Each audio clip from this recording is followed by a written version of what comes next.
Bienvenue dans ce live, j'espère que vous allez bien. Je suis Sandrine Carr, je suis très heureuse de vous retrouver ce soir dans ma voiture. J'ai un rendez-vous à 18h, donc je profite de ce un petit peu de temps que j'ai pour faire mon live. Et je voudrais vous partager une conversation que j'ai eue. Hello Marine, bienvenue dans ce live. Conversation que j'ai eue avec une de mes coachées ce matin au sujet de sa difficulté en fait à parler de ses offres. Ok, donc on a commencé à aller voir un petit peu quelles sont ses offres, puis à mettre un tarif à côté de chaque offre, puis à aller voir quelles sont toutes les pensées qu'elle a quand il s'agit de parler de ces offres-là.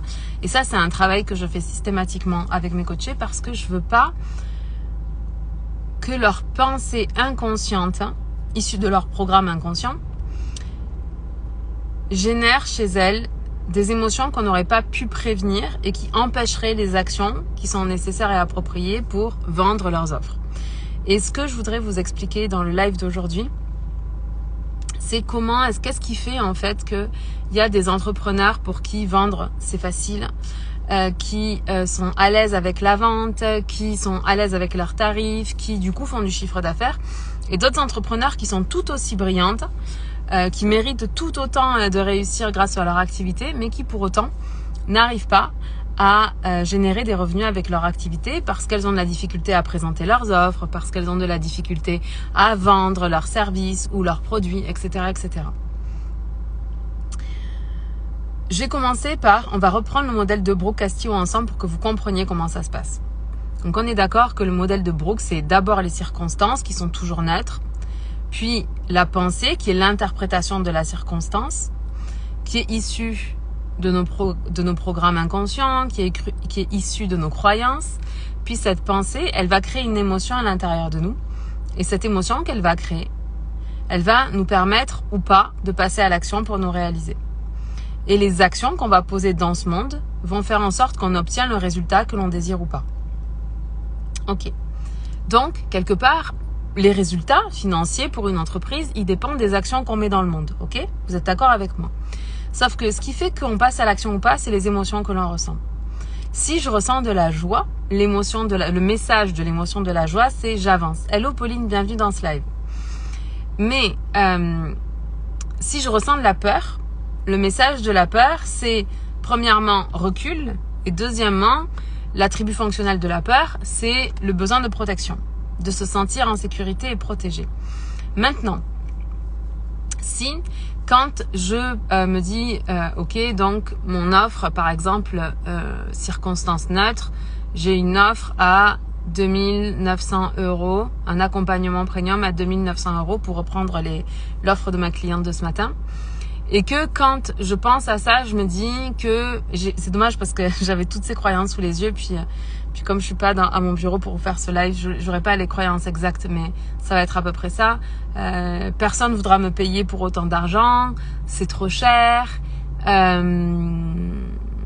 honte de proposer des services à ce prix-là. Qu'est-ce que ça pourrait être ? L'argent attire des mauvaises personnes. Qu'est-ce qu'il y avait d'autre ? Je ne suis pas à l'aise avec l'argent. Je ne mérite pas ce tarif-là, etc., etc. Quand vous avez des croyances comme ça, autour de vos offres, vos services, de la vente, des choses comme ça, ça déclenche une émotion désagréable à l'intérieur de nous. Ça déclenche de la peur, ça déclenche de la honte, ça déclenche de la culpabilité, ça déclenche des émotions qui vont restreindre l'action. Et encore pire, si jamais c'est de la peur que ça génère, en fait, votre cerveau, il fait pas la différence entre une peur qui vous dit ok, tu es en train de traverser sur un passage piéton, il y a une voiture qui arrive vite et qui grince des pneus en freinant, et tu vas reculer pour te mettre en sécurité. Le cerveau, il fait pas la différence entre la peur qui a un message qui est là pour nous mettre en sécurité et le sentiment de peur, donc c'est l'émotion multipliée par le temps. Le sentiment de peur qui va aller activer notre système de survie. La différence, c'est que le sentiment de peur, il est issu de notre mental. Sentimental, un ressenti qui vient du mental. Ça veut dire quoi ? Ça veut dire que autant vos émotions de la base, la peur, la joie, la colère, la tristesse, ou les émotions de sociabilisation, la honte, la culpabilité, l'empathie, ou les émotions secondaires comme le mépris, le dégoût, les choses comme ça, Ce sont des émotions. Ça dure une fraction de seconde et le but de ces émotions-là, c'est vraiment de vous permettre de rester en sécurité en fait, de rester vivant. Ok? Mais les émotions, comme je vous ai dit, c'est une fraction de seconde. Le problème quand on entreprend et qu'on veut vendre ses offres, c'est qu'on n'est pas face à des émotions, on est face à des sentiments. Ça veut dire quoi? Ça veut dire que les émotions, elles ne passent pas par le filtre du mental. Ok? Les émotions, elles sont instinctives. Elles sont là, elles sont connectées au système de survie pour nous maintenir en paix. Puis quand on est en train de se faire attaquer par un lion, c'est pas le moment de se demander est-ce que c'est le moment de remplir ou pas sa feuille d'impôt. Vous voyez ce que je veux dire? Il faut que l'émotion arrive instantanément sans passer par le mental pour qu'on puisse se protéger. Maintenant, les sentiments, c'est vraiment ce qui nous anime profondément et ce qui crée, quand on parle de business énergétique, de loi d'attraction et de choses comme ça, de la manifestation, ce sont nos sentiments qui vont créer la vibration. Hello Seb, bienvenue dans ce live. Janice, j'ai plus de batterie. Ok, je vais faire vite. Ce sont nos sentiments, qui vont créer la vibration et le sentiment général que l'on a à l'intérieur de nous avec lequel on vit tous les jours. Ce sentiment-là, quand c'est un sentiment qui est désagréable, qui est connecté à une émotion désagréable, le cerveau, il le rattache automatiquement à la peur et il enclenche le système de survie. Ça veut dire que même si la menace que vous percevez, elle n'est pas réelle, elle est complètement construite par votre mental parce que vous avez des croyances, comme j'ai cité précédemment, que vous méritez pas de recevoir de l'argent pour votre activité, que vous avez honte de demander de l'argent, que vous pensez que les gens vont trouver que c'est cher, que vous pensez qu'il y a personne qui voudra acheter votre offre ou des choses comme ça. Quand vous avez des croyances comme ça, en fait, ça va activer ce sentiment de peur à l'intérieur de vous et du coup, vous n'allez pas avoir envie de faire les actions qui vous permettraient d'obtenir les résultats que vous désirez. Non, vous allez basculer dans le système de survie et là, vous allez entrer en réaction par rapport à une menace que votre cerveau primitif a perçue. Même si cette menace, elle n'existe pas et qu'elle est 100% créée par votre mental. Qu'est-ce qui se passe? Donc, votre cerveau primitif, le système reptilien, va activer le système de survie. Le cerveau reptilien va activer le système de survie. Le système de survie, il a 3 types de réponses. Le combat, la fuite et faire le mort. La première réponse de notre système de survie, c'est toujours la fuite. La fuite, c'est quoi? Ça veut dire que même si vous savez que vous devez parler de votre offre sur les réseaux sociaux, par exemple, ou envoyer une newsletter à votre liste, ou contacter cette personne qui est intéressée. Voilà. Ok, j'espère que vous allez bien. Désolée, j'ai calé mon téléphone comme je pouvais. Même si vous savez, voilà, que vous avez toutes ces choses à faire, je vais le tenir pour terminer ce live. On va faire confiance. Même si vous savez que vous avez toutes ces choses à faire, en fait, vous allez fuir. C'est-à-dire que vous allez regarder des séries Netflix, vous allez scroller sur les réseaux sociaux, vous allez aller, j'aime bien dire ça, mais ça vous parle, donc je continue à le dire. Vous allez penser que c'est le moment idéal pour aller récurer votre salle de bain, les joints de votre salle de bain à la brosse à dents, alors que la réalité, c'est que là, vous avez besoin de faire une action de communication pour parler de vos services et de vos offres. Donc, quand vous êtes dans la fuite, donc c'est la première réaction. Ensuite, les réactions par rapport au combat, ça va être les actions qui sont mises en place dans la réaction de combat. Ça va être des personnes qui vont travailler en excès jusqu'à l'épuisement pour l'argent. Puis ça non plus, c'est pas bon. Et enfin, vous allez faire le mort. Donc, on va pas faire le mort en tant qu'être humain, mais on va rentrer dans un processus d'inhibition et on va retrouver la procrastination. C'est-à-dire que vous allez constamment vous dire que vous allez faire ça demain, vous allez faire ça demain et vous allez utiliser des tampons émotionnels pour aller tamponner l'émotion désagréable que vous ressentez à l'intérieur de vous. En faisant, par exemple, en allant manger quelque chose, plaisir immédiat, manger, ça tamponne l'émotion de j'ai peur d'aller parler de mon offre sur les réseaux sociaux. Dans les tampons émotionnels, vous pouvez, comme je vous ai dit, scroller, regarder une série, vous allez pouvoir passer un appel à une amie puis rester longtemps au téléphone. Toutes les actions, en fait, qui vont générer du plaisir immédiat pour vous pour oublier cette peur que vous avez. Récurer les joints de la salle de bain, mais tellement vrai. Mais c'est exactement ça.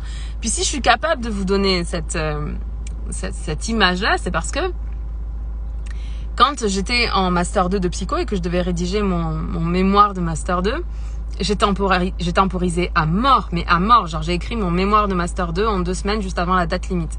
Heureusement que j'avais fait mes recherches avant et que tout était prêt niveau pratique, mais la théorie, c'était pas du tout prêt. Et du coup, chaque fois que je voulais me mettre à faire mon mémoire, je trouvais toujours d'autres choses à faire. C'était le moment de faire le ménage, c'était le moment de faire la vaisselle. Et un jour, véridique, hein, j'ai vraiment pris ma brosse à dents pour aller récurer les joints de ma salle de bain à l'époque. Heureusement, grâce à Dieu, j'avais un petit appartement, donc une petite salle de bain, et je n'avais pas beaucoup de carreaux à récurer. Mais bref, c'est une vraie action que j'ai fait parce que j'avais peur, en fait. La réalité par rapport à ce mémoire-là, c'est que mes recherches, elles étaient extraordinaires, c'est certain. J'étais très fière du travail de recherche que j'avais mené à l'Institut du cancer de Montpellier. Mais j'étais terrifiée par le syndrome de l'imposteur. Bref, ça c'est une autre histoire, un jour je vous raconterai. Peu importe. Donc, quand vous faites ces actions-là, quand vous fuyez les actions que vous devez faire, que du coup vous saisissez pas les opportunités qui se présentent, que vous n'allez pas recevoir ce que vous devez comprendre, c'est que, vous savez, quand on parle de business énergétique, de business magnétique, en fait, finalement, un business énergétique magnétique, c'est une intuition qui descend facilement, avec beaucoup de fluidité, qui passe par le corps, et puis l'être humain qui se met en action pour manifester cette intuition qui arrive. Sauf que quand on est dans notre système de survie, quand on est déclenché par la peur, eh ben on va pas recevoir d'intuition parce que c'est pas le moment. Pour recevoir une intuition, regardez, quand vous recevez vos intuitions, vous êtes sous la douche, vous êtes aux toilettes, désolé, c'est pas glamour mais ça marche, vous êtes en train de vous relaxer sur un transat dans votre jardin au soleil, en maillot avec des lunettes de soleil et puis un chapeau. C'est dans des moments de détente, en fait, quand il y a de l'espace entre vos pensées, que l'intuition elle peut descendre. Donc les intuitions que vous allez recevoir, c'est-à-dire ce que vous allez penser qui sont des intuitions, en réalité ça va être des messages de votre système de pensée rattachés à des distorsions cognitives qui tordent la réalité et qui vous font voir la réalité de manière erronée. Et du coup, pour aller maintenir le système de survie actif, pour vous maintenir en hypervigilance, parce que comme vous ressentez de la peur par rapport au fait de parler de vos offres, par rapport au fait d'être visible, etc., par rapport à la peur aussi d'être épuisé par tout le travail que ça va vous demander, du coup, votre biais cognitif de confirmation, dont le but est de maintenir l'intégrité de votre système, va venir valider vos pensées qui créent de la peur. Et vous allez créer de plus en plus de peur et de plus en plus de peur. Et on rentre dans ce qu'on appelle le système limbico-limbique. Et on n'a plus accès aux fonctions exécutives et à notre cognition qui nous permettrait d'avoir de la créativité, d'avoir de l'inspiration, d'avoir de l'intuition. Hello Julie, bienvenue dans ce live. Donc, qu'est-ce qui se passe? C'est que si vous comprenez bien ça, ça veut dire que j'ai une pensée. Cette pensée, donc ma circonstance, c'est je veux vendre mon offre. Ma pensée, c'est il n'y a jamais personne qui va acheter ça. L'émotion que je vais ressentir, ça va être la peur, par exemple, d'être rejetée. Si j'ai peur d'être rejetée, je ne vais pas chercher à vendre, je vais chercher à être aimée. Et cette peur, elle va me faire rentrer dans mon système de survie, dans lequel je vais avoir mes 3 réactions de base, la fuite, le combat ou l'inhibition. Pardon, deuxième fois. Je fais confiance que ça va bien aller.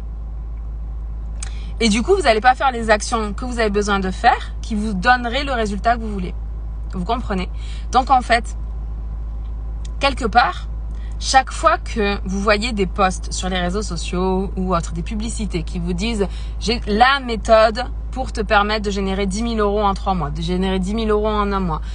Voici la seule méthode qui fonctionne aujourd'hui dans l'industrie du coaching, blablabla. » Chaque fois que vous voyez des méthodes, comprenez une chose, c'est que c'est criminel en fait de vous vendre ces méthodes-là si votre système de pensée il continue à croire que vous ne méritez pas les tarifs que vous voulez proposer, qu'il n'y a personne qui va acheter vos offres, que vous avez honte de demander de l'argent, que vous avez de la culpabilité à proposer vos services Et toutes ces choses-là, tout ce qui va créer, toutes les pensées dans votre tête qui vont créer une émotion désagréable dans votre corps, peu importe à quel point la méthode des marketeurs, elle fonctionne, parce qu'elle fonctionne en vrai, vous n'obtiendrez pas les résultats. Et c'est pour ça qu'il y a tellement de leurs étudiants qui n'obtiennent pas les résultats. Et c'est pour ça que les gens achètent une formation, une autre formation, une autre formation, une autre formation, une autre formation. Ils obtiennent toujours pas les résultats. Parce que la vérité à propos des actions et de l'action alignée, c'est, merci pour les petites flammes. La vérité à propos de ça, c'est qu'on ne doit pas être dans notre système de survie. Et pour ne pas être dans notre système de survie, il y a plusieurs choses à faire. La première, c'est vraiment de réguler votre système nerveux. Et je vous ai dit que j'étais en train de créer une offre en ce moment. Je vous en ai pas vraiment parlé, mais c'est pas pour parler de l'offre là. C'est que la première chose que je mets, donc avant même qu'on commence, c'est vraiment vous expliquer ce que c'est qu'un système nerveux dérégulé pour que vous puissiez comprendre en fait que vous êtes en mode survie, vous êtes en hypervigilance et c'est pour ça que vous ressentez du stress, de l'anxiété, c'est pour ça que vous proposez jamais vos offres, pour aller réguler votre système nerveux, pour vous permettre de vous ramener vous-même dans un endroit de sérénité, de paix, parce que après, on va aller travailler d'abord sur toutes les croyances identitaires que vous avez. Tout ce qui fait qu'aujourd'hui vous pensez que vous ne méritez pas ou que vous n'êtes pas digne. Parce que ces problèmes au niveau de l'estime de vous, c'est très souvent ce qui bloque l'abondance. Puis ensuite, on va aller libérer ça. On va faire une première phase de libération. Ensuite, je vais aller vous parler des choses que vous aimez que je vous parle, de potentialité, de détachement, de toutes ces lois du succès finalement. On va aller les implémenter, puis on va aller encore, décidément, on va aller encore libérer. c'est un live looping. On va aller encore libérer aussi toutes les pensées ensuite que vous avez par rapport au fait de vendre, au fait de recevoir de l'argent et des choses comme ça. Et pour ça, ça demande que vous soyez dans un état de sérénité, de paix intérieure, que vous sachiez prendre de la distance avec les pensées que vous avez, enfin reconnaître le sentiment qui est à l'intérieur de vous, comprendre que ce sentiment il est issu d'une pensée que vous avez, rediriger votre esprit vers ce que vous voulez vraiment pour pouvoir agir tout en libérant ces croyances et ces conditionnements qui aujourd'hui vous desservent. Ok ? Donc, quand j'ai expliqué ça à ma coachée, donc je suis entrée un petit peu plus en détail évidemment, mais elle m'a dit que c'était brillant et que ça serait bien que je le partage. Donc, je vous le partage. Donc, laissez-moi savoir si j'ai été claire, parce que j'ai fait ça dans ma voiture en attendant mon rendez-vous.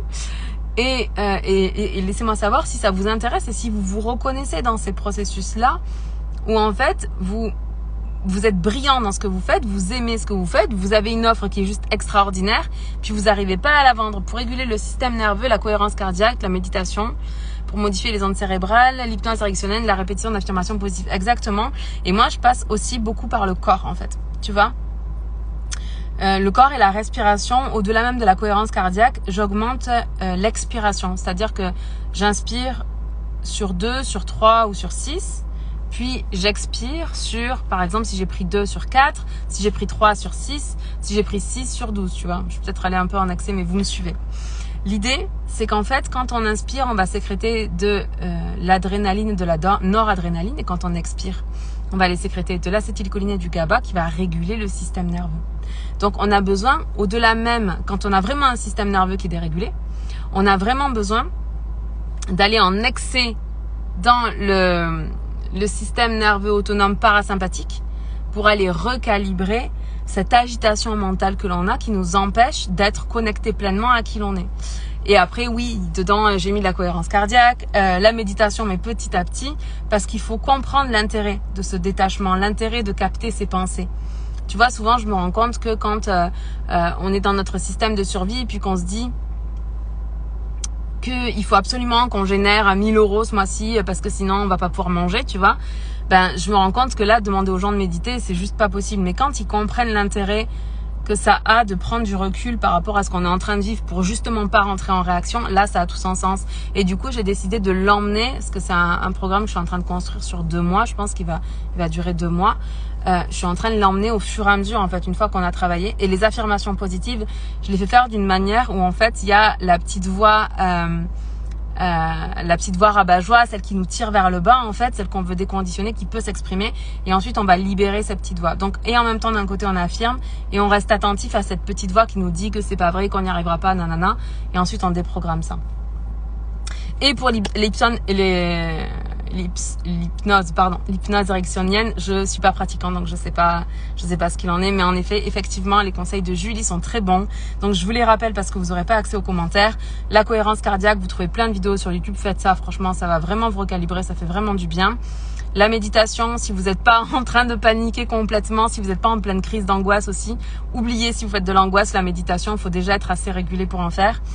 L'hypnose érectionnelle, si voilà, vous connaissez un thérapeute ou si vous-même vous pratiquez de l'auto-hypnose, et la répétition des affirmations positives. Et elle me parle aussi de visualisation. Et c'est vrai que tout ça, ça fonctionne, mais pas quand le système nerveux il est complètement dérégulé. Vraiment, vraiment, vraiment, d'abord, passer par le corps. Parce que sinon, vous allez, je me rends compte pour les personnes anxieuses, que j'accompagne, en fait, comme je vous disais, on est bloqué dans le système limbico-limbique, et du coup c'est comme si, même si elles se mettent en méditation, elles vont juste entendre plus de pensées qui sont anxiogènes, et ça va aller de plus en plus vite. Donc c'est important de d'abord passer par le corps pour libérer l'excès, par le shaking, par la marche, par plein de choses. Le balancement aussi, ça marche très bien. Puis une fois que c'est un peu redescendu, là on peut aller dans la cohérence cardiaque, la méditation, tout ça. Ok, je vous laisse parce que j'ai rendez-vous dans 1 minute et que je suis pas garée au bon endroit. Je vous aime, je vous embrasse, on se parle demain. Bye.